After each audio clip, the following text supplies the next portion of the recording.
sowing the good seed. The fruit of the good seed will grow. Where good seed is found, sister, keep on sowing the good seed. For some of the good seed will fall on good ground. The incorruptible seed is the infallible word. It bears fruit when it's planted in fertile earth. When you're sowing the seed, some will fall by the way. The birds from the sky will come and take it away. These people listen, but they're not receiving. They show up just to be seen, but don't be discouraged, brother. Keep on sowing the good seed. The fruit of the good seed will grow. Where good seed is found, sister, keep on sowing the good seed. For some of the good seed will fall on good ground. In a field full of stone, no fruit can be grown. When the word goes in one ear and out the other, it's gone. Many people are torn, they're being choked by the thorns. Life is squeezing their faith, keeping them weary and worn. They get the good seed, but choose not to believe. And you cannot make them change, but don't be discouraged, brother. Keep on sowing the good seed. The fruit of the good seed will grow.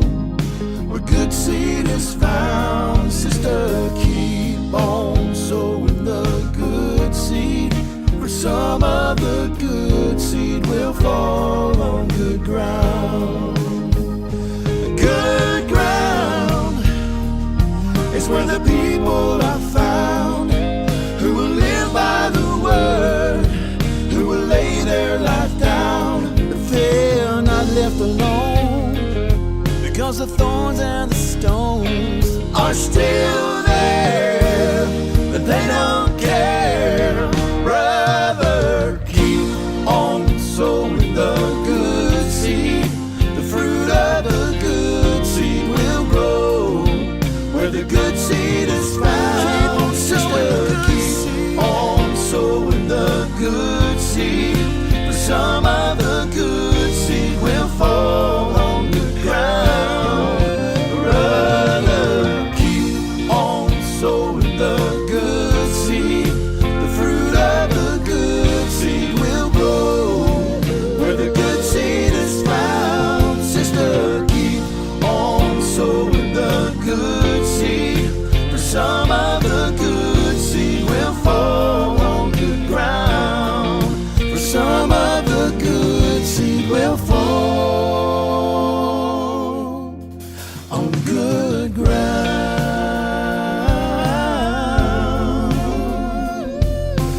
People keep on sowing the good seed.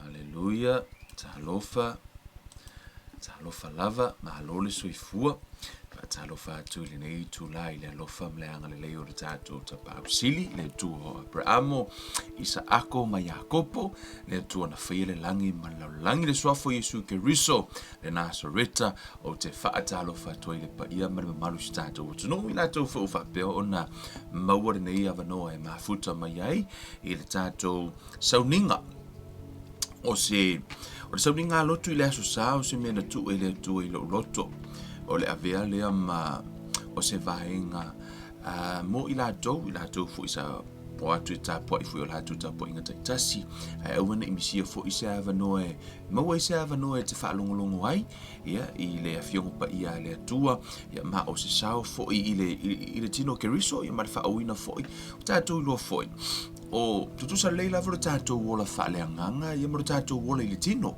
A whai e te tau sami le aso ngofu, aso lua, aso lulu, aso tofi, aso wharaile, aso toa na i o lava le aso sa. Leima se aso na o misi e lau tau sami I mea ai whaale tino. How much more in the spirit? E wha pe na fu o tātou nganga, wha meili whetalai ngā Yesu, e le na o mea ai e hola ili tangata. E le na o mea ai e hola ai, lona winga, e ili si hola. A o le ola lana, e le whawhanga ina la, I le whaswhalawa, ma le whaskalo, ma le whaswhai. Ai whawhanga I le upo le atua. Amen. Hallelujah. O le ala lana, e le na whai tātou pai postari le aso lua. Amen. Ngai anga pongi le sia so. Ia koe so ka pai postari le aso tofi. Amen. I believe or to telefu onisi nga ole aso sa lava lau fa longo le upo le atua. Nga ole aso sa aso le vai aso. Nga o musika fa langi ma pese Beyonce ma fa nga TikTok ma le so fu ai ka le aso. Ai fa ko nga le aso sa lava lo ko fa. Pe nga fu lima pe ko fu fo mi u ke launga. Ko ale fa le o ke le fo ke mi. E alwa le si fa le lima sanga mi nga mo ma launga le sa. O le miele na le ina taua, fa me tupu le faa tua I le tau longo. Amen. Po le lava ma le lava. It's free. Tele no fa ile tala lea, it's free. No judge, no excuse for you to not know the will of God. Why? Because when I fu ita atia tu spa I lunga o lau afu lunga sefe, ngai ko kongo fale, so no excuse. It's right there. Because it's a little willing. Amen. So, amen. Let's pray. Let's turn matter to mavi ia la wa feel. E nei fo I awa huli ia fa peono mato o mai fa tasi malau fa nau la tuna fa longo I lau fetalai mai so se fata faitaulanga fo I la wa feel o mato fa longo de ia o tama fa moi lo wanganga se I fetalai fa malama fa I lo ala upu fa I lo fa sa o loto I lau fa nau o mai fa linga ale ngata I leta ma. Father, I ask you for the unction and utterance, Lord Father, download straight from the throne of grace, Lord Father.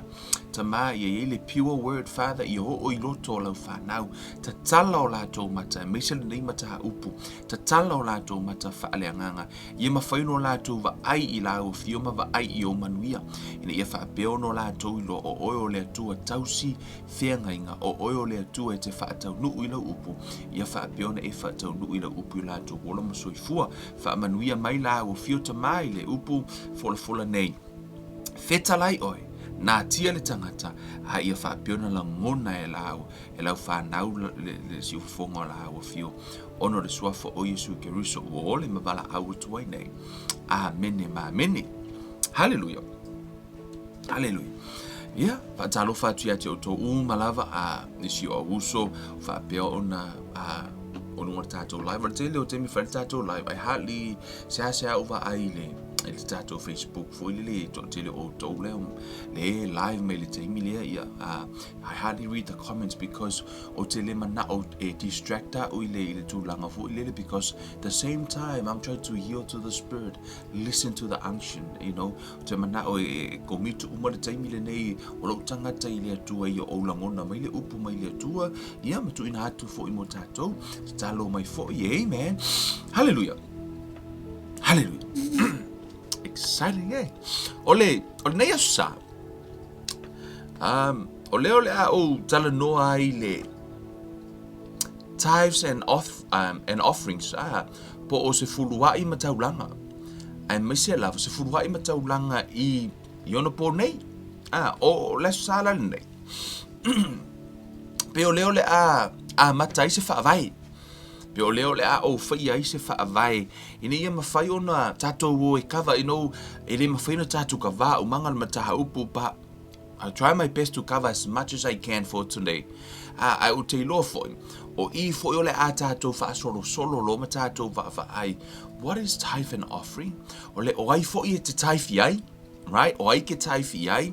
O le a fo I se va ai le tuspa I le mata upu nei o le tithing ma le offering.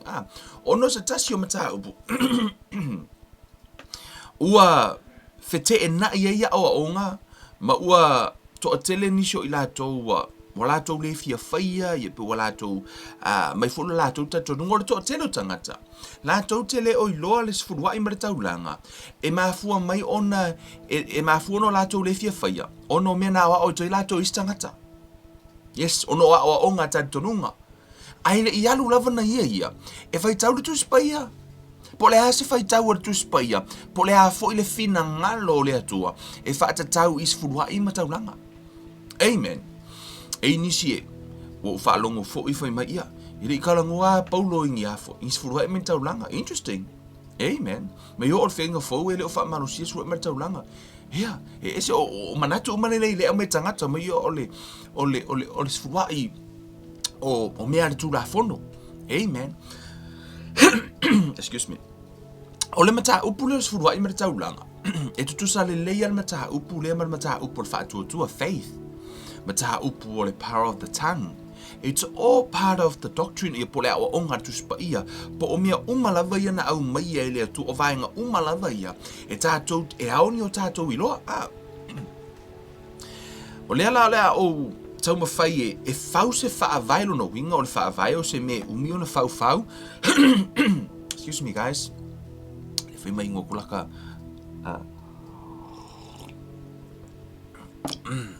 O halua na po whaia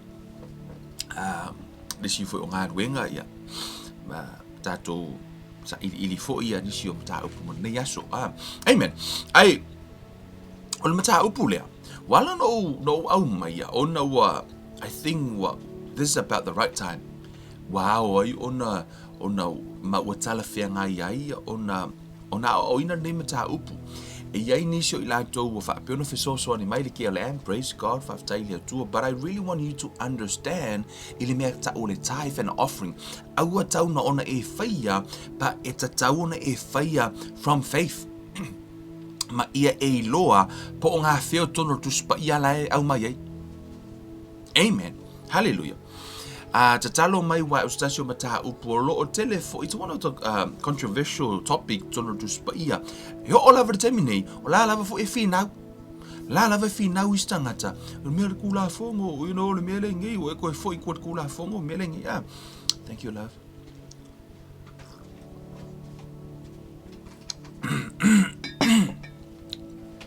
Amen. Ai, o le mataha upu lea. O le la tātou tata noi nei because no ofa I atu. O to tonu le toi fo I mera tātou pukola mi lena ofa ilo atu. E iai le taimi. O le a tātou tala noa I le mataha upu le tithing and offering. Because o le tele o tangata o lo o message mai ai. Want to understand I le mafua anga o le mataha upu lea. O ai e tai fai, a le a forza ongo le whainga. So, o te le iloa mea uma, but let's go through the scripture. Amen.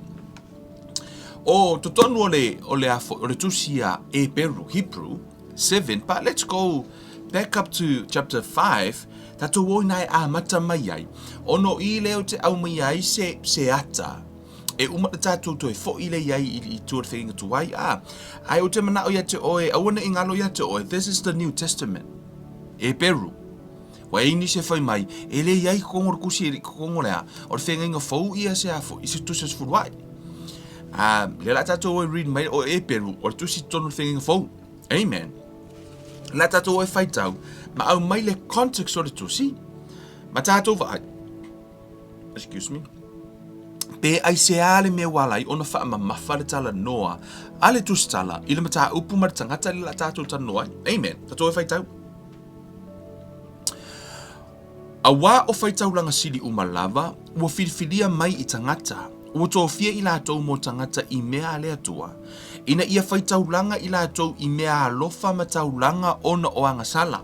O le tala notus pa I le tangata e ta o le whai taulanga. The high priest. Whamai ia. Lātou te mawhaia o nanga malu I e ua vale lea, ma e ua sese, ina ua si o mia fo I lātou I le vai vai. Ona o le nei mea foi, e tusa ona whai taulanga ai o I lātou e totongi ai anga sala le nuu, ia whaapea foi ona whai mo I lātou lava. Whai mai, o tusa o whai taulanga I le foi. O po le whai vale o le whai taulanga.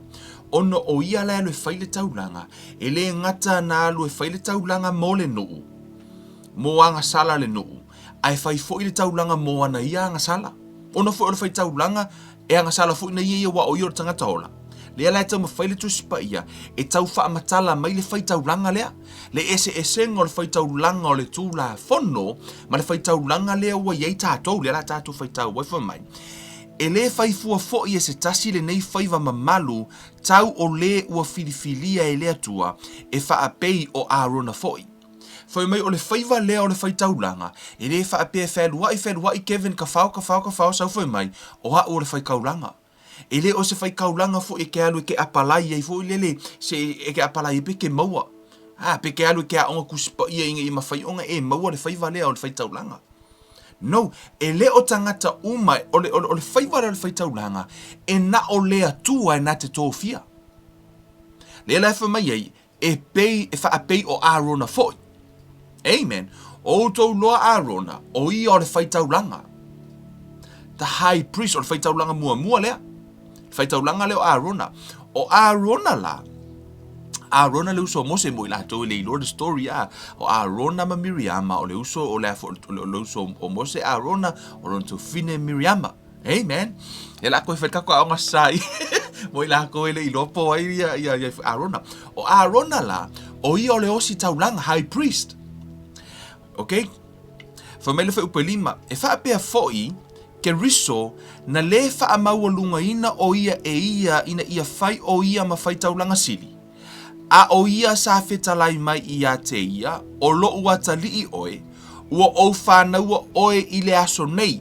Whamerera wha upe ono, e pei ona whetalai mai ei foi o ia i le tasi upu, o le whai taulanga oe e whaavavau, e winga whaatasi ma Melchizedek.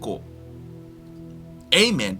E o lava fo ia Yesu, e le i whaamaua lunga Yesu e whaia e ia ma Mosi taulanga, no. Na tō fia o ia e lea tua, e whai mosi taulanga. Nai wha matala me whai upe ono pe ono whai atu, o le whaiva o le osi taulanga, e le o se whaiva e kangoa oe kofi oe oia, e kangoa oia kofi, o lea tua na tō fia Arona e whai mosi taulanga. O Yesu foi mai e le i wha amaua lunga o ia ina ia whai oia mosi taulanga. Aina, foi mai na sa wha peona whetalai mai ai lea tuho mai, o lo ua talii oe, ua o whānaua oe i le aso nei. But I really want you, o te manao ia te oia ewa aile fui upe ono i le au mai se whe au taha ua fo mai, e pei ona whetalai mai ei foi o ia i le tasi upu, o le whaitaulanga oe e whaavavau, whaitaulanga e whaavavau, e winga whaatasi ma Melchizedek. And in another passage, God said to him, "You are a priest forever in the order of Melchizedek." Melchizedek. O le tupu lea o Melchizedek, foi. O le tupu lea o Melchizedek, foi mai le tala tuspa ia, foi mai o ia o le osi taulanga. O Yesu la, o le ta ua i lunga foi upe ono, o le foi upe lima, o la il fai upo whana, e fai mai o Arona na ta ua ilea, le osi taulanga o Arona. O le osi taulanga o le mea ta ore tūla whono. Amen. O Arona ina ua mai ele e aifo ele tūla whono ia Mose, o Mose na ave ele tūla whono, o ina lo fato a sau watangata ino ia Arona. O Arona la, o ia o le osi taulanga i le tūla whono le na mai ia Mose. Amen. Ai foi mai le tala tuspa ia o Yesu ele sau mai e winga whaatasi ma Arona ai winga whaatasi ma Melchizedek. Lona winga o le laina la o le afo po le laina le sau ele saulanga Yesu e sau mai le laino o le tupu Melchizedek ele sau mai le laino Arona le saulanga o le tula fono. Amen. Le o ire la to mawhai loe vavaeloa, le vaenga le foi mai eisi, o le sfuruai, o le mea le tūra whono. Amen. O le la tato ue va aitono tusipa ia, pe sao, o le sfuruai o se mea le tūra whono. Amen. Ai a whaifo o tono le tūra whono, what's wrong with it? Amen. Foi mai le tala tusipa ia, il foi upoe, Ina ua uma, whamere tala tuspa ia whamai ole whaitau langa oe whaavavau, e winga whaatasi ma Melchizedek, but I really want you to know, 7 times, e whaafitu ona tā ua, I to tonu lava ratusia e peru. Le upu lea o oe o le whaitau langa e whaavavau, e winga whaatasi ma Melchizedek. Ai se ale mea wala I ona tau ma whai lava, le tusi tala po ole anganga o le atua e au mai, ma whaata ua mai le tupo Melchizedek, o le tupu la Melchizedek. Na ole tasi ale tusi, na tasi whai upu tono salamo e te mauele ngō tangata ingoe a Melchizedek. Ma tono Genesis, lava tato te imu tato watu ia, ili tala na, ele o tele ni reference pe tele ni tala e fata sau tupu la Melchizedek. Ele o yeni tala angolo no ola molona so I foi tono tu spaia. Le se mea. Ai pau ala le mea ta ua ile ha. O yo le o staulanga. Si tato vava aile ye foi mai. Foi le foi fitu.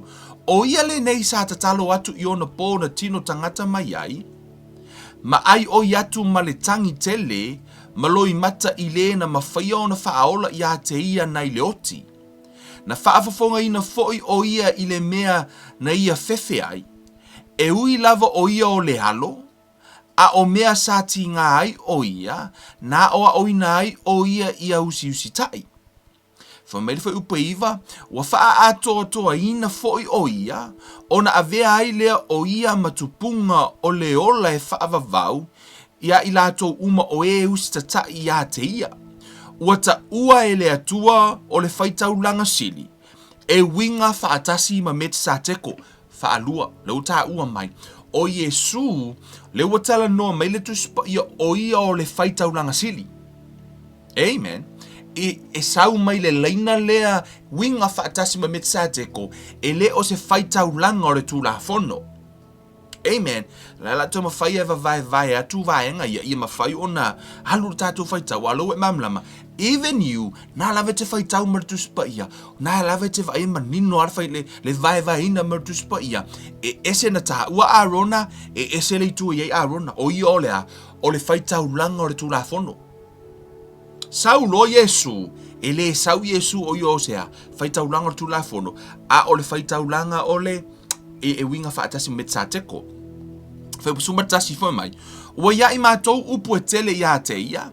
E whainga tā fo I ona whaamatala ina ua avea o tau matangata a o a o ngata. O I fo whai upu se fulmatasi. Whameritala tuspa ia. Ua ia mātou upu e tele ia te ia o I le mafo ino whai atu ia te oia ele fia ai. E tele maua fo I se mea. Pea ele fia o oina o ile upu le atua pe ele o se tatanga lala whameritala tuspa I o lai ai upu e whaatatau le te ile mata upu lea ai le mawhai ona whaamatala ina ona o tangata ia ele fia o oina ele o tangata o tupu whaaleanganga e malama I mata upu mea lal nai ala ina ona nau e tā ua I mea o a onga ia o a o le lei matoe fo ia o a o mata upu mua le tuspa ia. Amen. Le la tātou tatanoa. O le iei lava se whaaliu ingo tusipai. O le lava whaitau maritusi. Amen. Whamena whai upas fumalua. Awa foi na whai o tau ma o ao. Po ua tatau ai. Ina ua leva. Ai au ina toe au ina o tau e se tasi I mata upu mua le afio ngā le atua. O avea foi o tau mai o tusa I ai le sua susu. Ai le o mea ano. Awa o ila tau uma ua whaasusuina I le suasusu, e le ata mamai ila tau I le upu o le ami o tonu, awa o tama mea ila tau. A o mea a ano mae mātutua ia, o ila tau ua masani o na langona ina ua o sooina, e loa haile le lei maleleanga. Amen. E nisi e tele no mai whalongolongo ia o onga I lunga de tātou lau pepa. E mai whamai ora ke leinga repeat e kewe ni fwai upo tuspa ia. E no au tala noa ni se mataha upo e tele no uwhaitau. Ia na utau iloa o toi fwoi koe whai kau. O maka upo fwai upo a whai o le tatu mataha upo na umatu nei. Na umalelei ala mataha upo. O la o fwai upo ala lau te whaitaua. Ai sea, ona e tatau ona e whaalongo so ai. Faith comes by hearing. O lau whaalongo ai, e o I lava ina ho o tutono lau loto. E mautu ai se o no laua e matua I e loa ma ua e malama. Lea fo I lea tala no mai, o lea fo. E peo ina le au mene lea o so oina. E tā ua ia lou I loa ma lou I loa, o le mata au purale, le fato a tato o iai. O le sifurua I matau langa. Pa mela ia, Tato continue le fai upu e ta upu e ono let's skip tato mata mo fai upu fuma lua for mai. Let's pick up from verse 13. Awa o fola mai ele atua ya Abrahamo. Wale mawhai o na tauto o ia I se tasi e sili ia te ia. O lea na tauto ai o ia te ia lava. Whameritala tus pa ia ina o whaile fola ngā lea atua ya Abrahamo. Ele I mawhai na tauto lea atua I seisi. Mo kua foi ka ko a o ngai whaia ke mi whanau whaia koe seisi. O I solo lo pepero mai kau ko ai lea kua. E ala na e tauto I lea atua. Ona e te iloa sili atu lea atua ia te oi. E te tauto I seisi sili atu ia te oi. Ele mawhai ona e tauto I se me ele sili aku ia ki oi. Right? Mele na wala ni foi tu spa ia ina o tauto le atua ia Abrahamo na tauto o ia te ia foi mai awa foi mai no fola mai ia Abrahamo o le mawhai ona tauto o ia se tasi e sili ia te ia o le na tauto ai o ia te ia lava o koe kau ale atua ia te ia asea ona foi le se sili atu ile atua ele mawhai na tauto le atua se au to tauto ale atua ia te ia amen. Ioi, foi mai o ia na whaia planets. Foi mai tala dus pa ia na te fuasia al vani moni mo leangan lea foi. I le ana o lona au me na te iloa mea uma. Foi mai le mwhainga whaise whale ofi e le atua. Ele eise se mawhainga. Ele eise se tutusa ma le atua. Amen. Mea la na wala foi mai ino wa tauto le atua ia Abrahamo. Na tauto ale atua ia te ia. Amen. Foi mai. Wa whapea mai e moni lava. O te matua wha manuia ia te oe. O te matua wha to te leina lau whanau. O le wha manuianga lea, o le tauto lea lea tua na whaia Abraham, o te mana o te follow, e te muli le mata upu. Ona a ele muli le mata upu i le vaenga lea, o le a emisi le point. Amen. Foi mai le tauto ngā lea tua, o le tauto lea tua. Foi mai, wa whaapea mai, e moni lava, o te matua wha manuia ia te oe, ma o matua wha to te leina lau whanau. Na ono sai lava ia, o ia, ona maua lea e ia o le mea na fola ina. Amen. Fa mai na ono sai Abrahamo, ona ia maua lea o le mea na fola ina. Awa, e tauto tangata I se tasi e sili, o le tauto fo ia wha maoni ai, o le I unga lea o fefina wa inga umma, ia I latou. Amen.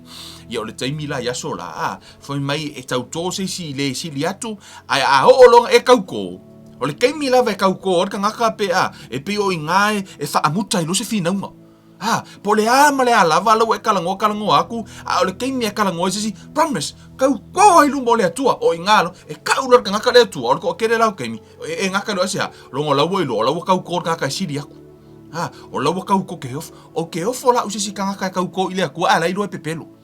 Ia, o lau e ka ua lea tua e whai mapine wha mau, e moli mau a lea tua, wala winga ngā lau tauto, e moli mau a lea tua. A lai ke ilua pepelo lau kala sa whai. O ke ofa foska kai whaira ngā mea, wa wha moli mau lea tua I mea pepelo.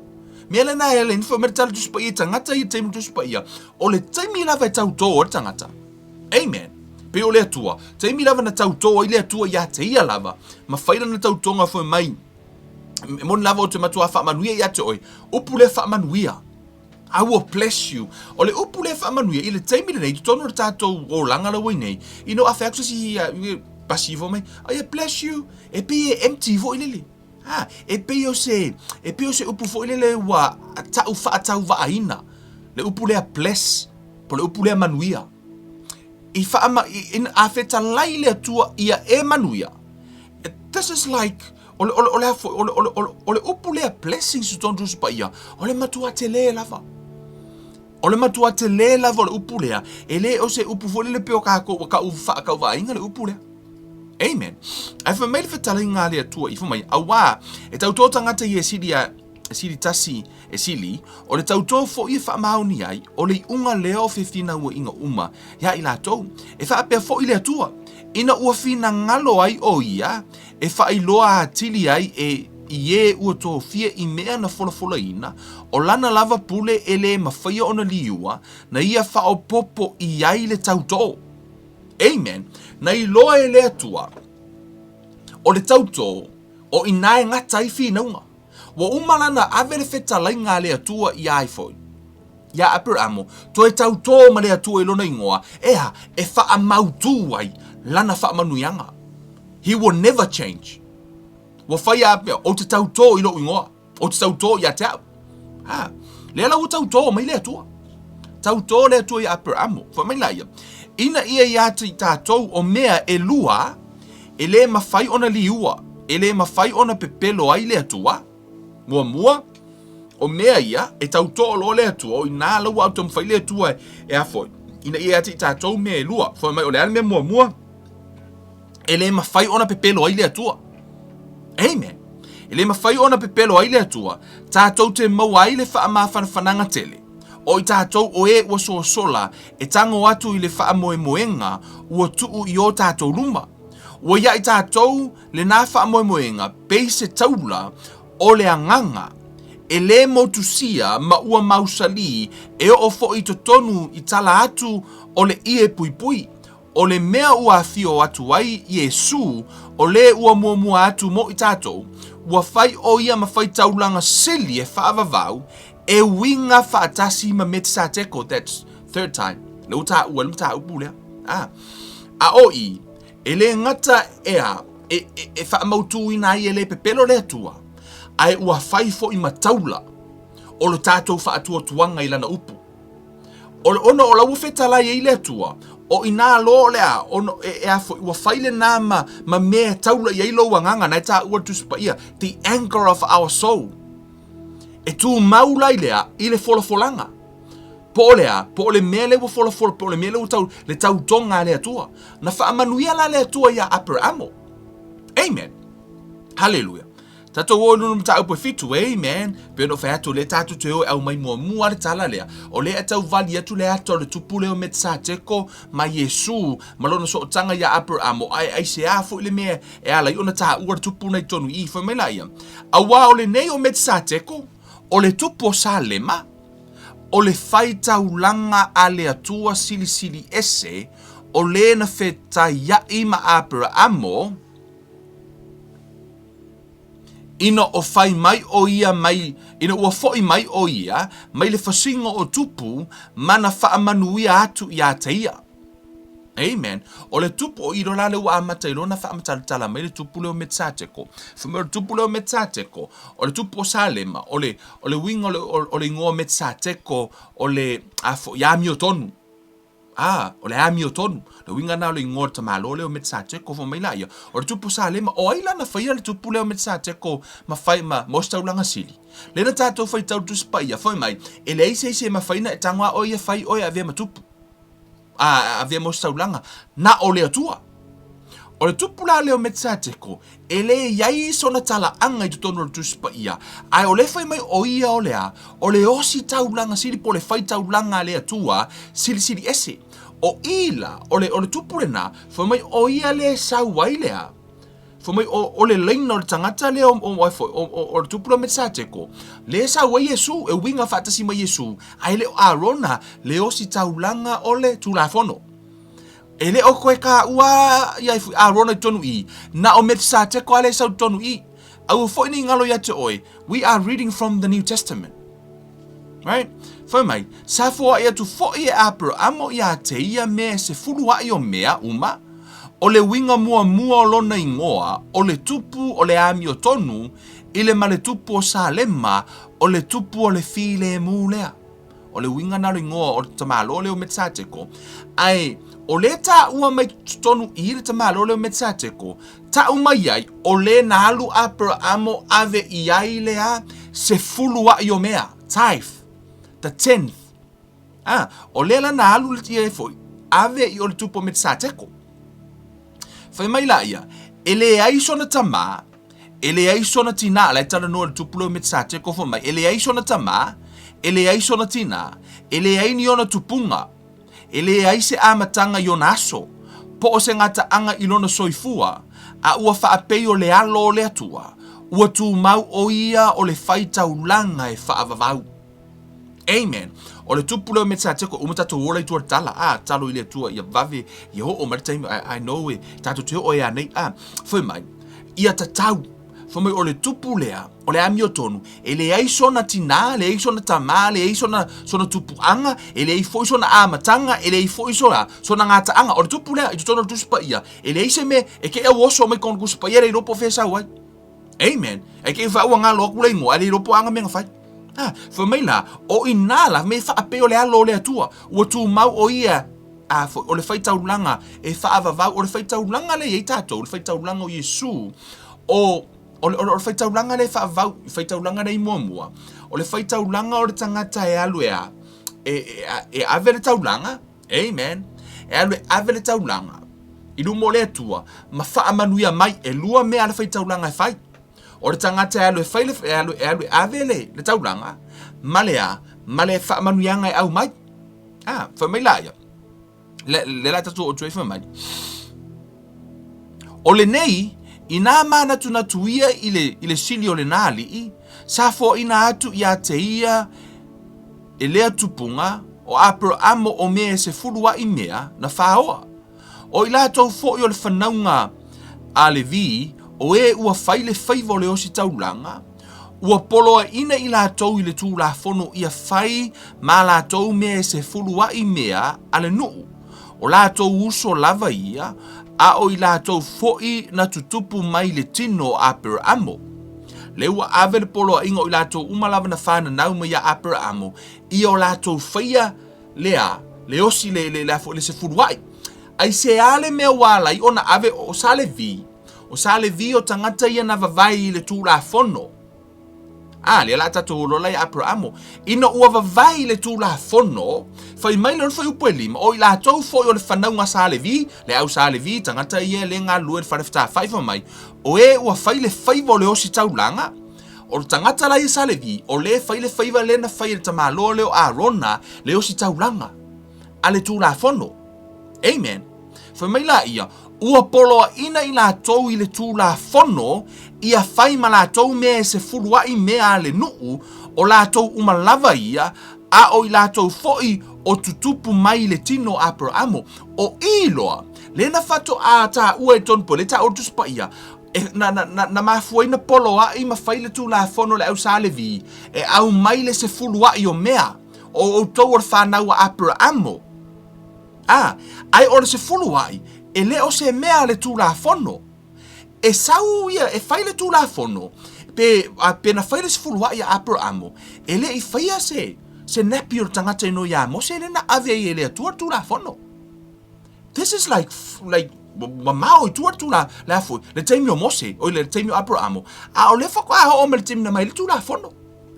E o me le teimi o le tū la fono, teimi le whi le tū la fono, wa levanga i le mea tau se furua.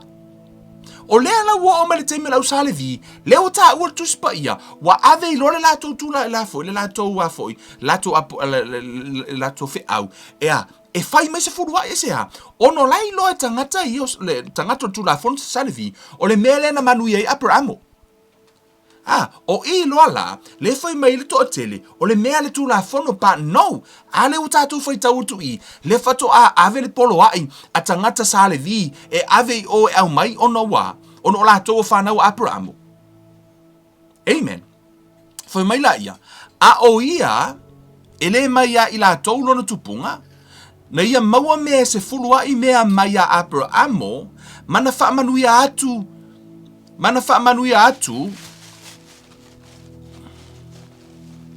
iai upu na fola ina. Amen. Lau tue tango tue whaitaru wha upu na e ono. A o ia, e le mai a i la taulo na tupunga, na ia maua mea se fulua i mea, mai a Abrahamo, mana wha manuia atu, i le na iai upu na fola ina. O i loa la le ele a ano a toa le tātou mata upu lea, i le mea ta o leo staulanga. O le tala noa tuspa ia Melchizedek. Wha mai o ia lea, mai la tou e wha mai ea, ele i sau o ia i lona tupu anga, po lona tupunga, na ia maua mea se furuai o ia le, o le whaitaulanga leo Melchizedek, o le tupu leo Melchizedek, wha mai o ia na ia maua se furuai ia Abrahamo. Le na ave Abrahamo se furuai, le se furuai o mea. Wha mai lor tala tuspa ia, mana wha manuia atu i le na ia, na iai upu na fola ina. Amen. O tau mana tua na fola le atua ia Abrahamo o tauto ia te oe, le lumatu. Le na whamertala tu spa ia na tauto ia i le atua o te whaamanuia ia te oe. O le tautonga le nā le atua na whaia Abrahamo, o le fesili o whea na ui ma iai le whaamanuianga. Ina ua tauto le atua o te whaamanuia ia te oe Abrahamo, o whea la na ui ma i le whaamanuianga. Le tā ua tutono le mata upe ono, le whai upe ono, le mata upe fitu whai mai, a o ia e le mai i la tau o lona tupunga, na ia maua mea se fulua i mea mai a Abrahamo, mana whaamanuia atu i le na iai upu na fola ina. O aina iai upu na fola ina. O Abrahamo na ave i ele fola ngā lea tua, o te whaamanuia i a te oe. Ai whaafewhea ona o mare whaamanuia ngā lea tua, na ui mai i le osi taulanga e ingoa ia Melchizedek o le na ave i ele se furuai. O Melchizedek la, o ia o le ata o Yesu i le whenga fau. O lea lai tau mawhai le tusitala, e vali mai le ata i whaatau le tupu leo Melchizedek. Amen. O mamlama tatou. O le tau mawhai le tusitala, e whaamatala mai le tupu leo Melchizedek. Whaamatala mai ai mai, ma le whaiva na whai le tangata lea, o le osi taulanga, e lua mea tā ua le tā ua tonu tuspa ia. Po lea lava so whauinganga ke alu ke whauinga inga le kusi lea, pau ale me le tā ua ile ingo le tupu leo Melchizedek. I tu tono tuspa ia, sa o io lo staulanga, a e lua whaiva ia tā ua tonu ia, na ia maua le sfuruai, mana whaamanuia. He received offering and bless. E lua mea na whaia leo staulanga lea, he received offering and bless. I le atua o Yesu la, whamai le tala le tuspa ia, o ia o le tātou o staulanga, mai le oda o le tupu lea o Melchizedek, mai le laina pe winga whaatasi ma Melchizedek, e le winga whaatasi ma Arona, le osi taulanga o le tulafono. Right? Whamai la ia, ua lawi lofoi, e whaamanuia le iti e sili,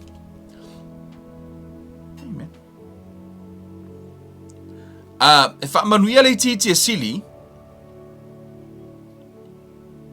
o ile nei mea foi, o loo talia mea e se fulua i mea, e tangata e oti, peitai, o ile la mea, e talia e le ua ta ua mai lava, lo o ola ia. A whai fo i e tusa, o na whaape atu, o le vi, o le talia o mea e se fulua i mea, na ia avatua mea e se fulua i mea e Abrahamo, a wā sai le tino o lona tama, o ia ina o whaafeta ia i Melchizedek i a te ia. Ole nei, a whaina wha ato atoa ina o mea... Love, can you take this down?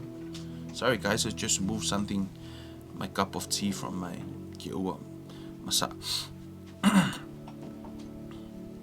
A wasai le tino lona tama o ia ina o whawhita iai o Melchizedek i a te ia. Ole nei, a whaina...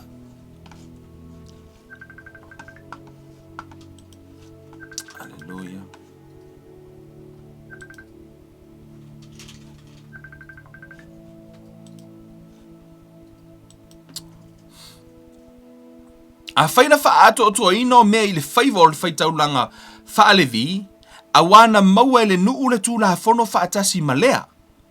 PCA le toe au ngā ona wha atu wino le tasi whaitaulanga e winga wha atasi ma Melchizedek, ai le tā ua i le winga wha atasi ma Arona. Amen. O le ua au mai tonu I, let me read, guys, I was being distracted. Some people, le na vili mai, ma whala vila ma le tātou mta upu. Asi, pora para. Fai mai, o le nei, a whaina wha ato to ina o mea I le whaiva o le whaitaulanga wha levi, a wana maua le nuu le tūla whono wha atasi malea, PCA le toe wha au ngā o na wha atu wina o le tasi whaitaulanga, e winga wha atasi ma Melchizedek, ai le tā ua I le winga wha atasi ma Arona. Amen. Wha mai la ia, manino lava mai, a wā a whai ua li ua le whaiva o le whaitaulanga, e ao lava ina li ua le tūla whono. A wā o ia ua tā ua mai I ai o nei mea, o so le tasi tu a inga ia, ele ai so la tau na au na ile fata faitaulanga. A wa ua ilo tino lava na tupu mai ia yuta lo tato walii, o le tu a inga lea na le tauina mai, ai e mose se upu ile faivo le faitaulanga. Ua hatiri ai foi o na ilo tino pe a fai ua faatuina le tasi faitaulanga pe o Melchizedek. Amen. Leo tanga vatu le ata le mana yo le ata le au metonu I famerta le tusi pa yo to lola au salevi. Le wo tele na faalupe ye nisi au na le atua mai o le au salevi. O Yesu ele I whanau mai Yesu I to tonu o le au o le afoi o le itu a ingo salevi.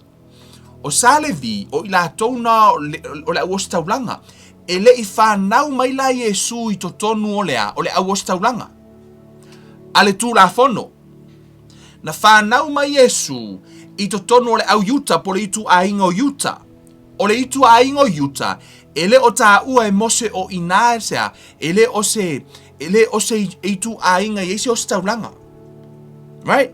A o le itu a ingo salevi, o inale au o staulanga, ele I whanau mai a inale o staulanga mo tātou. O le o staulanga mo tātou, na whanau mai a yuta. Le itu a ingo yuta. Amen. O ile we vai tu o le lava vai le tu spaia le ese esengo le tu la fono ma I kako ke o le tu la fono. Amen. Where are we right now?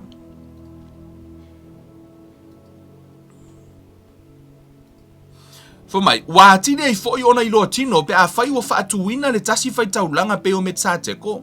Ele ono se tu la fono se polo inga fa le tino ua fai ai o ia. A o le mana o le ola ele umma. Amen. Me tala tu spa ia. Ona fo o le whanau mai lai o Yesu e a vea ma o si taulanga I le oro Melchizedek. Ele o se mea le tu la fono. Na e wha matala me le tu spa ia. O le mea le nana ina le whanau mai Yesu I oilea. I oile le la whanau sa le vi. A la e wha manino me le tu spa ia. E ona ele o se polo a inga. Ina ia tausi pea. Peo lau tu la fono. Famela ia. Awa olo o mori mau mai o ia. O le fai taulanga oe e whaavavau, high priest, e winga whaatasi ma Melchizedek. Ai se ale mea la ina taha ua lava Yesu e winga whaatasi Melchizedek. Amen. Tasi ale mele ta ue Melchizedek I. O ia na ia receiving ale mea ta o le sfuruai. Ma ia releasing ale mea ta o le blessing.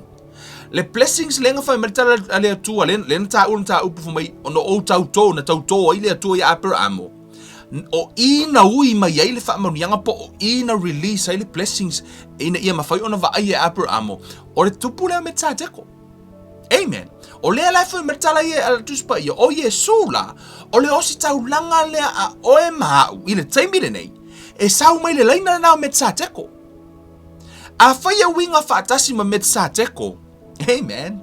O I loa la, e wha ato o tele la nisi e pia le fia I ko inga maka upo isi o la wala tu te ilo, ai le fia whaia. Whamene le whai upusumal vanu.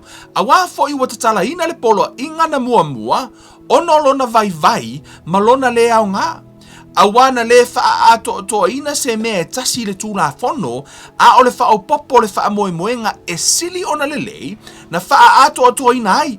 Ono o lea wa tātou wha lata atu wai I le atua. Pei ona sili foi o le ua iai le tautonga. A wā ua whaia I lātou ma whai taulanga ai le ai se tauto. Pei tai ane o ia na whaia ma le tauto e le na wheta lai atu ia te ia. Ua tauto le alii e le salamo ai lava ia o le whai taulanga o e whaavavau e winga whaatasi ma Melchizedek. O le alaua tauto fo I le atua. E whaatatau ia I le whai taulanga lena ia tō fio Yesu. Whai mai, o to e tauto e fo I le atua o oe o le whai taulanga sili e whaavavau e winga whaatasi maritupo Melchizedek. La lava ea, repeat himself. E le o mai le tū la fono. O le tau ame le tū sitala e peru wa o tangata e peru e tara noai, le ese ngā le tū la fono, malea, male o staulanga, ale a foi. Le staulanga lea ele o lalo tu la fono ma au mai le tu po Melchizedek. Ana ole lua me ino fa tu lena ta o tonu I le me Melchizedek ona fai o ia ole high priest a ole me na ia fai he received tithe and offering and also bless. He released blessings. For mai la ia o Yesu la o ia le tatou o staulanga le tau fa matala mai ai o ia foi la e le leina lea. For mai la ia foi polus fulua e fa pe foi ona fai e Yesu na fa tau nuunga o le fea ngainga e sili ona le lei. E to a tele foi la tau sa fai ma fai taulanga a wana le ma fai ona tu mau o ila tau ona le oti peitai o ia o tu mau e fa avavau o le mea lea ua iai ia te ia le fai wa le fai taulanga e tu mau pea. O le mea foi le ma fai ai ia te ia ona fa ahola pea lava I e fa alata lata atu I le atua ona o ia a wa o loo soifua pea ia e fautua mo I la tau a wa e tatau ona ia tātou o se fai taulanga siri wha pēnā e pa ia e anga malu e le aisona leanga e tau mamao ma e anga sala e siri foi I lungo le langi e le au ngā ia te ia e aso fai soo pei o ia fai taulanga e mua o na fai o taulanga mo ana lava anga sala o na fai ei lea mo anga sala le nu a wa tutasi lava o na fai e ia o lea mea ina ua avatua o ia e ia mataulanga. Amen. How many of you know o Yesu o ia o le taulanga o ia fo o le fai taulanga? Amen. He was the sacrifice, also the high priest. Mana tu au tōra tu spa ia e alu le high priest ma avele me ta o le sacrifice. E alu ma avele ma moe o laua uma ona tape. E fai le taulanga.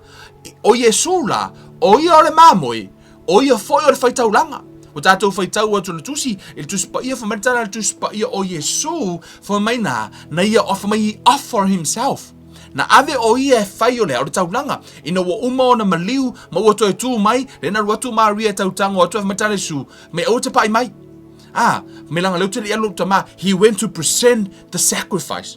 Ina, for mai na alua na ia maliu, toi sau ia toi alu toi present lo na, le sacrifice I le atua. Na ia fai a uma mo oe mau.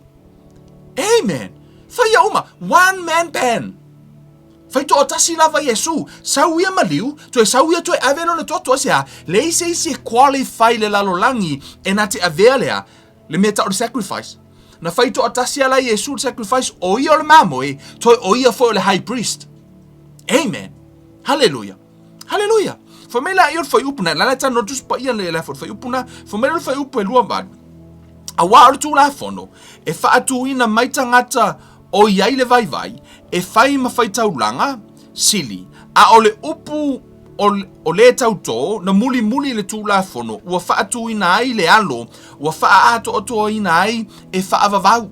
O le tato fai taulanga sili la, e le eise pona, le eise manumi, ma o ia, fa mai o ia sau mai le odo ai, o tupula Melchizedek. Amen. Fa mai la ia, o le ano le nei o me o le, fai upu mata upe valu. O le ano le nei, o mea o lo o tautala ai nei, ua ia I tātou le fai taulanga sili e whaapena, o le ua nofo I le tūtau matau, o le nofo a li o le sili ese, o I le langi. O Yesu la, a tā ua lo le upu intercede. Tino tangata ma fau prayer. But actually, it's a court word. E pe o se upu fo le whaongaina, like he's actually standing intercede po o lae a fo ino le mea. O lae fautua mo oe. E pe o stangata o lae tu I tutonu o lea. O le whare whamasino. O lae fautua mo oe ia. Awana ia o mari whaasalanga ia te o to vai ngā ruenga lo ia. O lo ia lae tu, o ia lae fautua. O ngā ruenga le nā whai taulanga. O ia e alu e talosanga ngā sala tangata. Amen. Hallelujah. O le ala tu Yesu. O Yesu la, I tutonu le tuspa ia, pe no vetu. O fomai o ia le fai taulanga sili e whaavavau. Amen. Whaafetai le atua, e forever Yesu. O ia le fai taulanga sili. Le ala I tātou, foi mai la, e mai le laino le tupule o Melchizedek, e le mai le laino Arona. Right? So le la ua ilo mai e ese o Melchizedek, e le iola Melchizedek I lalo stu la fono. Le tupulo Melchizedek, e le I whaia stu la fono le taimi le nā. This is way before the law. Amen. Tato oi tuina, tato oi tuina kenese. Hallelujah. Toto word kenese. What's our time? Amen. Kenese lona mata upos full fa. Ilunga atu na tala no mai tala fa mtala maltus pa ia mo me tau back in the days mo me tau o tupu si tau le si tupu ile si tupu faile la tau fo ile I believe to mai no po nei po pe fo o tau the world two fo ile fo si kau me le si malo ia fo ia sona le la usi kau mai mo me afo au tau ia mai si tupu wa mai lo la ia kanga skipia ko kako kala vo le no tato taimia fai tau fo o lunga tu na la fo mai ai wo mai lo wa fo wo mai kupu ia wa fa to ilalo ma ave mo me o loa ma ave tangata mana tu fo auto e tangata no ya loto le tali o le uso arona le no fa ta sima le uso aperamo le no fa ta sima foi ma aperamo e ki wa kele me aperamo wa kele foi me aloka le nga fili e afo ia for kamale o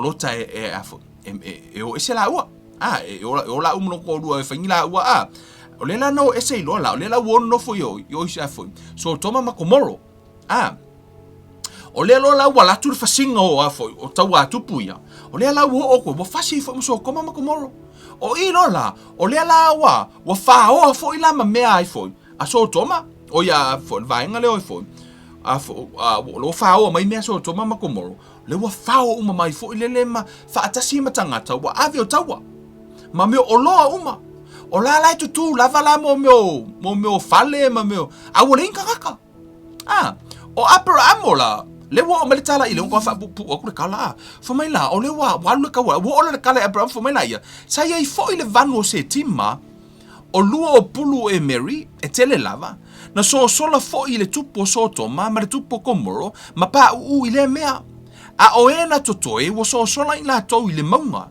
ona la to vetea lea o lo uma o soto ma komoro a to ma la to mea e ai uma ono ai lea o ila to wala to avea fo ilota le atali o le uso Abrahamo a toa maana o loa o ia fo isa no fo isoto ma ono ai lea o ila to right now fa mtala mai na wo mai fasi so toma makomoro wo mai ave uma tangata tupuia wo mai ave uma me ia ma avato ila maskama le o lota fa tasi ma o loa ma me uma wa ave uma amen fa me no fa busu tolu wa halu atu fo ile tasi na sao matau watu ya Abraham le Peru o le sa mau ya luno o mamere o sa amori o le uso o ese kolo o le uso fo yo aneri o ila to no si fa nga ma Abraham ua fa longo Abraham ua velo no uso ile taua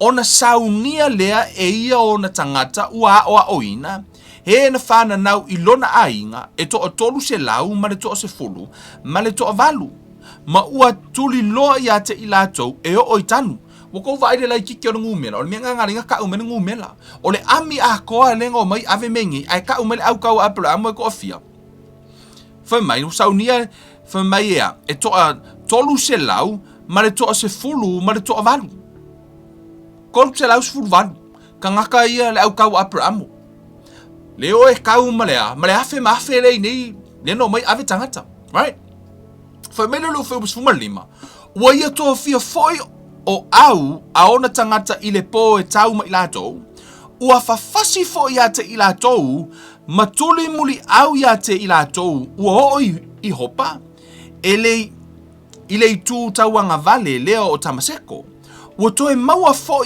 e ia ole oloa umalava ua ia toe maua mai fo i lota lona uso ma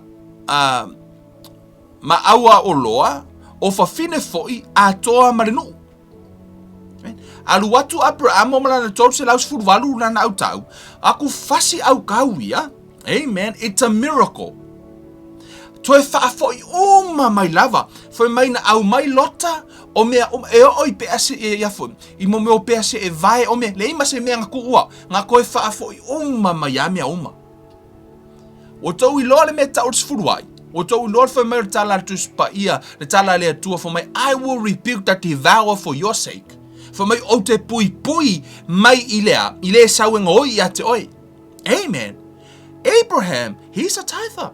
O ia o tangata whaisfurua, le la tātou o tu iai, le whamatala mai, whamai walu koe au mai uma mea ngā foi. E le eima se mea ngalusi e o ai pese e vai, ngā koe wha foi uma mai a. Whai mai la ia, walu atu foi le tupo so toma, mana tua au tau le tupu leo se o so toma, o leo o uma ona ave, uma ona tangata. Right? Tauna e lord situation, le rafo de keimi lea, kaunga e picture lo mafau, o leo wa, fa leng fam kala melkus po i lunga aku ngo mai kanga ka kupu fasile ira iso toma ave oloa ave matangata kusala ole kupu le mele ko elwa tu po so toma ai le kanga ka kupu ai gusa bonga o se akingi kupu ai le o se kupu yes like no ona foi e ma foi na ave o ma tupu pe afoi o intangata te tupu ai a o te mi le tupu le so toma ele o yo se kupu waka o tupu ai bonga o se akingi kupu ai kanga ka. Amen. Ano foi le na fa o uma. Le la foi mai. Ua lua tu foi le tu poso to mai fa afita ya te le vanu save. E ta ua foi le o le vanu le tupu. Ina ua to foi mai le taua ma kita laoma ma tupu sa au fa atasi mai. Right? For mai o le ua tu fa afita ya foi. Ya Abraham pa so interesting. E sa ua Abraham misi o le ua ku le kupulea. Ai le o ka ua markus pa ia nga ave le attention o kamano Abraham. Right? Sawa Abraham misi o lawa lokure kupu fafta ia te ia. Ai sawa nga isa o lava le tupu o met sa teko. Famere le fai upu e sfuru valu mai. A o meki sa teko, le tupu sa lema. Ua avane e ia a reto ma waina o le fai taulanga foi o ia le atua sili ese. O le fai taulanga le atua sili ese. Ua ia faa manuia foi ia te ia. O le ngaruenga le fai vana le fai taulanga o le faa manuia.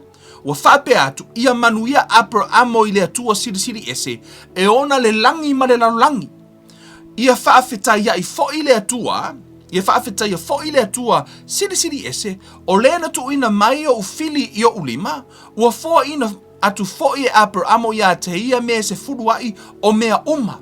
Notice ele i faia e Abraham le se fuduai i ina ia faamalia e se tu la fono. Right? Le manino lei, o le mena ia faia e ana ai le atua. He honor God. Ono le puipuinga le atua, i le taua le na alu ai. Na alu Abraham tau le taua, o le ala e fo i mei Abraham, o le mea mua Abraham na fai. He honor God. Saulo Abraham, avele se fuluai, o le avenga no se fuluai, e le o se tiute na fai e Abraham, no, o lea, it's from faith, he honor God. O le mena ia hava ina ai le atua, o le mena ia fai a mai lono loto, e faafetai ai le atua, le puipuinga le atua ia te ia le taua le nanu ai. O le mea foi lele, e peo sona faafetai, na ave i le atua po se mena te ona ina ai le atua. O lea lai tala no mai le tuspa ia, na ave lai le tupu leo met sa teko. Na ave le se fuluai i le osi taulanga. O na whaamanuia la i o le osi taulanga ia met sa teko, peo na tātou fai tauluma atu, na tau tōle atua, a o met sa teko no ui e le whaamanuianga ia Abraham. Amen. Fai mai la i o tala le tuspa ia, ua fai mai fo i le tupo so toma ia Abraham, tu ia ia te au o tangata, ai ave ma o ele oloa. So lo wala kule kupu ele ai masanga mea ya ele enga ngaka e afoi rule over o la wonga o yosea kingi kupu fo me la e Abraham au mai la ngaka se au mai ngaka se yoko kupu ai ave mama o lo.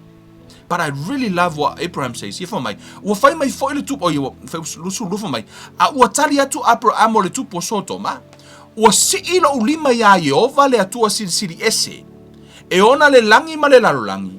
Amen. For mai, o te le avea sina mea, o whiana i loa mai e Abraham le upuna, ua si ilo ulima i le atua sili ese e ona le langi ma le lalolangi. O whea mea i loa mai ai, arangasa i loa mai ai. He learned from King Melchizedek. Ile lafo, ile tupo metateko. Na i loa mai na. For mea le tatu, e si e ilo na lima, for mea le whaipu lotonu, o te le avea lava sina ma noa po sina no noa se vai o te le avea lava sina mea iau mea uma ina ne ifa apea a oe ua mau oa Abraham ia te oe tau lava o mea ua uma ono o ai e tau le lea ma vaenga o loa o tangata na mātou wō maau o aneri ma ese kolo ma me rene ia lātou ave a lātou vaenga o loa. Whamatala Abrahamo, o kere avea ma se mea. Koe avaku uma kewa e whaapea ai o ke mau mea ia te oe. Abraham knew his source. O lai loe le e Abrahamo, le tangata e manuia ai, e le manuia mangi o loa mai le tupu. O lona source po lana source o le atua. Amen. God is our source. Whaafefeo na whaamanuia mai le atua. O le tasi leo vaenga, e leo, it's not about being blessed ma le tele o ni mea, tele o au o loa. E mawhai o na tele au o loa, ai leo le leila urunga li. E leo pui pui e le atua la urunga li. E leo pui pui e le atua la whanau.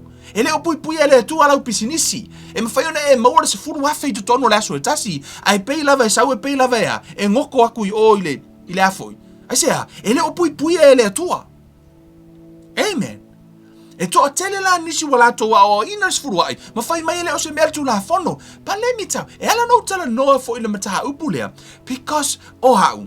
O hau o tangata o te whai se furu ai. O se tasi o mea, it's one of, o se tasi o mea, e matua a whaamaro si tu tono ma ainga. So se o loa lava po se tupe ma te maua, e ave ese lava se furuai, e le o se tupe le na ma ua. O le mea ma te ona ina ile atua, I le pui pui ngo ma ua, I lunga le awala o mea uma, e le o whaapea o whaia ona whaapea ko kongi ile atua, no. E le ma whaino tutongia le atua, but I honor him. Whaapea na fo I Abrahamo, e le o se mea na totongi e Abrahamo le atua. Keu whaapea ngisi. Ave kakusuru ai ko kongi ile akua. No. That's the wrong motive. Olo aveno le se furu ai, ole me te ona ai ile atua. Amen. Ai o leo o te mawhai to e foi tua I e to e vali mele ata leo se whaavai o tātou mataha upu, ma tātou tatanoi no yaso le vai yaso. Excuse me. Yaso le vai yaso. Ina ia e loa. Mai tu tono le tuspa ia. Ole se furu ai. Ele o se mea tu la fono, ta fasili. O le fasili is, o whele mea nai loa mai e ai fo e Abrahamo, whaile mea ta o te furu ai. Whele mea nai e loa mai ei. Nei ni awa o ngale, ane kuspa ia I luma aku, ngā mafua inga I loa Abrahamo mea ta o te furu ai. No! O whele mea nai e loa ai. Right?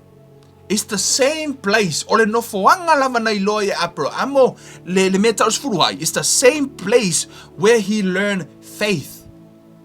O le mea lava nai loa I Abrahamo le whainga sifuru ai, o le nofoanga fo ina nai I loa I le mea ta o le whaatua. Lea lau whai mele tala tuspa ia o Yesu, o le hosi taulanga lea mo o e maau. O Abrahamo, whai mele tala tuspa ia o lona whaatua, le whaata I ta I tātou, the faith of Abraham. E le I whaatua I se tū la whono. E le I ta uami o tonu ina se tū la whono. E le I ta mawhai e tausi le tū la whono. E ave le sifuru ai ono le tū la whono. No. Na ia whaia ono he honor God.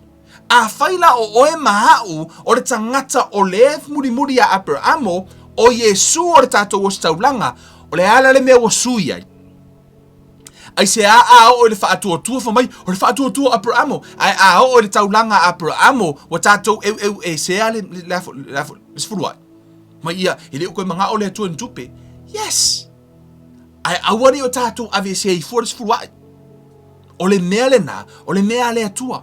Lai tala noa I le atua. O le tele lau taimi. O whai mika ngaka, o le wafi vesi ko akele. Whamai, o mea le kula fongo. O me, no. Ele o se mea le tula fono. And let me tell you something. You don't have to tithe. Ele fa pe o fa ku ngai ele o se mea le a e tithe no babela or ngi ke tithe. You don't have to tithe.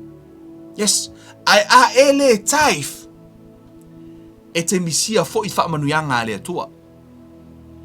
O le la misia ono leta no we read from the scripture. Amen. Tithe and offering. O la ina e tithe. Eke le o tithe ono o e ave se tangata. Ina ua tithe Abrahamo. For my he tithe to the most high. O lana ave lana se furua I le tua. A kongo ala ke ave la loku. A wala ke mafu fo loku for my. Ia faya mea uma I le tua. A ave lana se furua I le tonu e kalesia. Ave olea. Lete ave I le tua. You honor God. Amen. Hallelujah. O le whaavaela le nā o avatua I le afo le ploka lamene nei. E whaavae I loa le mea ta o le sfuruai, ma le mea ta o le taulanga.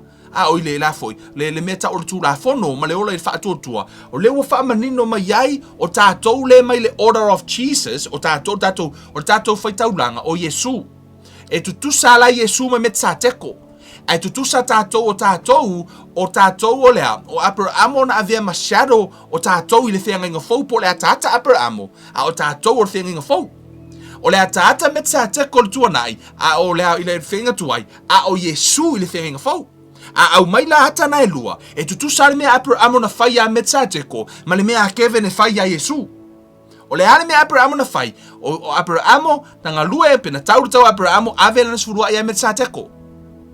Amen. Ona fa manuia le o metsateko, ma fa tau nuu le tau tonga le atua ya teia. Same thing ya Yesu. A fai foi alu Kevin, a fai sfurua ya Kevin e ave ya Yesu.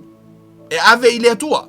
Ona fa manuia mai le i o le atua ma release mai le fa manuia nga le atua. Ya Kevin why? Ona o Kevin nei lalo i fo le order lea. Ona o Yesu e le o se order le loa. E le winga fa atasi mai a rona tu la fono. Amen. Hallelujah. Amen. Ya tono naua vali atu tato watale na o le fa vaila na ta upu le sfuruai o le tele yalu la o stato mata upu la le lumatu pa tata una faumo mu stato fa vai tato te lo foi po o ai le tato o staulanga o ai apro amo mai foi po ai arona a ai metsateko right a ai foi a foi po fele la ina le alui oi tato la le line of Jesus out tato staulanga Yesu e fa va e tu sala le mea metsate kona fai ma le mea Yesu na fai tu sala le mea Abraham na fai ma le mea oi ma we fai not the law but what from faith mai le fa tua amen fa manuia le tua ya tono na ua manino atu na vaenga mata i fo i le series ya tato tata noai ono oi ole va ai loa ile te leo le fa manuianga le taati tu tono sfuai ma le taulanga mai le atua. Amen. Tato tale tu ma tu tama fa aftai nei ai tula sa fa pio na tata nom fa matala la upu ma fa ilofo i lau fa nau. Fa fo i divi inga i lau fio tama fai e tala ina i o lato i loa. Tama lofi na ngalo ina i ma fai ona e fa atau nuu iau fa manuianga. Awane i o mato fai ona tauna ona usta i lau upu. I o mato ngā wai. E fai a mato taulanga ma mato sfurua i wa o lofi na ngalo lea. Tama ina i avatu e fau ai lau ngā ruenga ma faa lau e tele i lau malo ma faa tino ina ai fai ai tama i a lau fina ngalo tama i o iei mātou le nei o langa le tu mau faa manuia i lau whanau i lātou fo i wa faa peona fai taulanga i le i ngā ruenga nei faa manuia i ata i lātou fo fai taulanga i so o se fata fai taulanga i so o se vaenga o faa peona ave i tama faa manuia i ata i lātou faa i loa wa o oena e fai mai e tele pepelo o lau feta lainga e te lepe pelo, mātou te tali tonu e te lepe pelo, e te whaatau nuu i lau. Upu whamanuia ta mai i lau whanau, whamanuia i ate i lātou, whamanuia i mea uma lātou te whaia maneiva i aso, fo i dvi inga i lau, fion soafa o Yesu Keriso, wa ole ma wala awa tuai nei. Amene ma amene. Hallelujah. Ia, ole tātou awa ongana le nei afiafi le nei tula ia por tātou sauninga ia tauna ona toi whaamanatu tua ia te tātou le ai o tātou suruhai ma taulanga le o tātou o ia i tutonu e mō le atua e le mō se tangata e whai suruhai whai i le atua amen whai i le atua amen wha fo i le vi inga i le atua ia tu mau pe vi inga ia te ia nei masa i o le whaavau lava la tātou toi whailo ai i le asolua to so ino tato Bible study para tato mata upulea o le sfuruai mataulanga aone emisia lo mamla anga i le tele o mata upu mai tonu la fiong pa ia le tua Kevin Luiva le nei lofa tele mo oi fa soi fuaya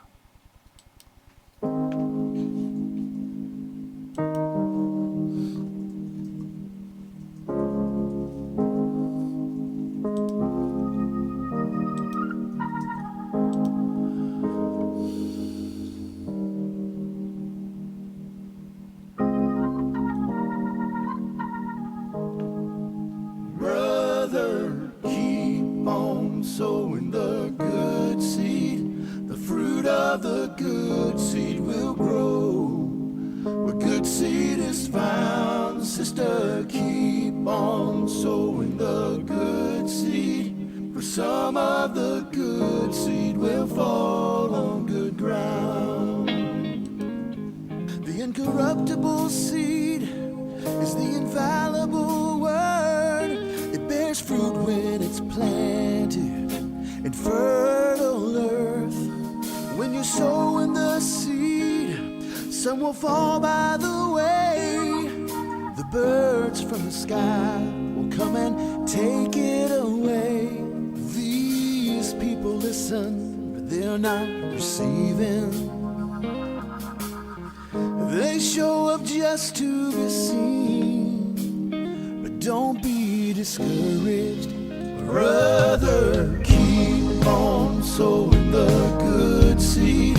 The fruit of the good seed will grow where good seed is found. Sister, keep on sowing the good seed, for some of the good seed will fall on good ground. In a field full of stone, no fruit can be grown.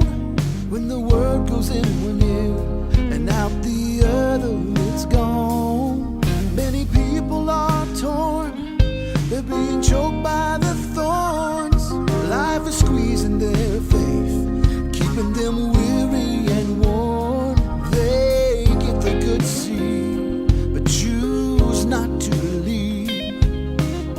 And you cannot make them change, but don't be discouraged, brother. Keep on sowing the good seed. The fruit of the good seed will grow where good seed is found. Sister, keep on sowing the good seed, for some of the good seed will fall on good ground. Good ground is where the people are found who will live by the word, who will lay their life down. But they're not left alone, because the thorns and the stones are still there, but they don't care. Brother, keep on sowing the good seed. The fruit of the good seed will grow where the good seed is found. Sister, keep on sowing the good seed, for some of the good seed will fall on good ground. Brother, keep on sowing the good seed. The fruit of the good seed will grow where the good seed is found. Sister, keep on sowing the good seed, for some of the good seed will fall on good ground. For some of the good seed will fall on good ground.